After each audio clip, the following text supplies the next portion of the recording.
Assalamualaikum warahmatullahi wabarakatuh. Bismillahirrahmanirrahim. Alhamdulillahirabbil alamin. Wa bihi nasta'inu ala umuri dunya waddin. Allahumma shalli wa sallim wa barik ala sayyidina wa maulana Muhammad. Asyhadu an la ilaha illallah wa asyhadu anna Muhammadur Rasulullah. Amma ba'du.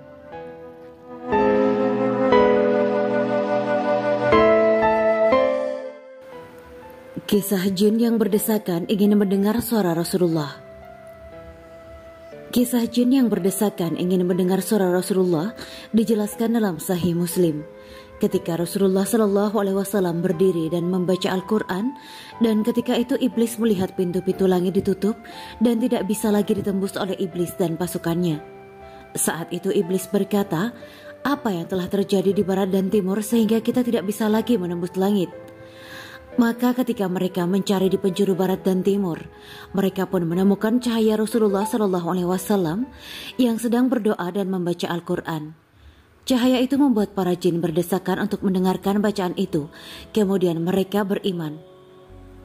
Dalam tafsir Ibnu Katsir dan kitab lainnya diceritakan bahwa saat itu ada beberapa raja jin yang diperintahkan iblis untuk melihat apa yang terjadi. Ketika para jin menjalankan tugasnya, justru mereka menyatakan beriman kepada Nabi Muhammad SAW. Para jin itu pun berdesakan ingin mendengar suara indah yang keluar dari jiwa suci yang merindukan Allah Subhanahu Wa Taala dengan getaran iman. Para raja jin masuk Islam berkat suara indah Rasulullah SAW.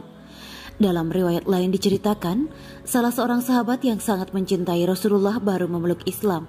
Pada suatu hari setelah duduk bersama Rasulullah, ia keluar ke suatu tempat.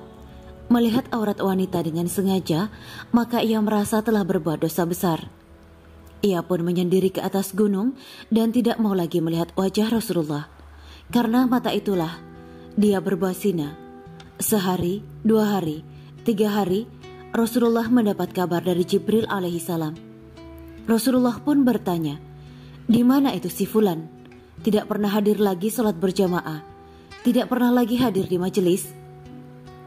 Dicari ke rumahnya, keluarganya berkata ia naik ke atas bukit, konon mau bertobat. Sayyidina Abu Bakar radhiyallahu anhu diutus untuk melihatnya dan ternyata pemuda itu sedang menangis. Ditanya oleh Abu Bakar, "Kenapa engkau ini?" Pemuda itu menjawab, "Aku punya dosa." Sayyidina Abu Bakar berkata lagi, "Ya sudah, sekarang menghadap kembali kepada Rasulullah Shallallahu Alaihi Wasallam."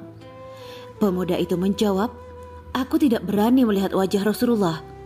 Mataku telah berbuat dosa.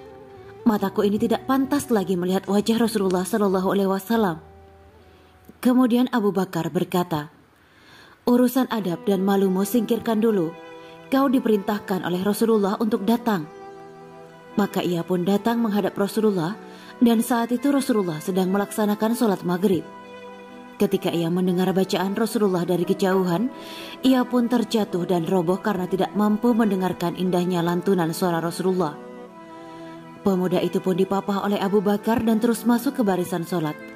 Selesai sholat ia hanya terdiam di tempatnya. Orang satu persatu pergi dan tinggallah ia sendiri. Rasulullah berkata, "Mendekatlah engkau." Pemuda itu menjawab, "Baiklah ya Rasulullah." Sampai ia dekat dengan Rasulullah dan pahanya dekat dengan pahanya Rasulullah. Ia tidak berani mengangkat kepala untuk melihat wajah Nabi Muhammad. "Wahai Rasulullah, aku tidak mau lagi melihat wajahmu karena mataku sudah banyak berbuat dosa." Maka Rasulullah berkata, "Mohonlah ampunan kepada Allah." Maka si pemuda berkata, "Aku meyakini bahwa Allah Maha Pengampun. Namun mata yang sudah banyak berbuat dosa ini tidak lagi pantas melihat wajahmu, wahai Rasulullah." Rasulullah berkata, "Angkatlah kepalamu, pandanglah aku." Maka pemuda itu mengangkat kepalanya sedikit, air matanya mengalir dan ia menunduk menangis di pangkuan Nabi dan pemuda itu pun wafat. Allah Subhanahu Wa Taala mewafatkan pemuda itu di pangkuan Rasulullah Sallallahu Alaihi Wasallam. Rasulullah pun menangis. Sahabat Abu Bakar berkata, "Aku melihat air mata Rasulullah jatuh di atas kepala pemuda itu saat ia menciumi paha sang Nabi Shallallahu Alaihi Wasallam hingga wafat di pangkuan Rasulullah." Maka para sahabat berkata, "Kami ini berjihad siang dan malam, tapi tidak kebagian wafat di pangkuan Rasulullah Shallallahu Alaihi Wasallam." Dalam satu hadis Rasulullah Shallallahu Alaihi Wasallam, beliau bersabda bahwa ada 7 golongan yang mendapatkan naungan Allah, di mana ketika itu tidak ada naungan kecuali naungan Allah. Di antara 7 golongan itu adalah seseorang yang ketika mengingat Allah, maka mengalirlah air matanya.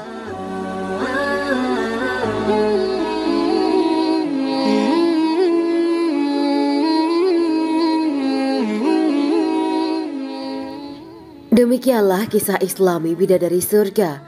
Simak terus channel ini untuk kisah Islami menarik lainnya. Terima kasih para sahabat Bidadari Surga yang dirahmati Allah. Semoga diberi kesehatan dan diberkahkan segalanya. Juga dibahagiakan hidupnya di dunia dan di akhirat kelak oleh Allah Subhanahu wa Ta'ala. Amin ya mujibah sa'ilin. Wa akhiran, wabillahi taufiq wal hidayah. Wassalamualaikum warahmatullahi wabarakatuh.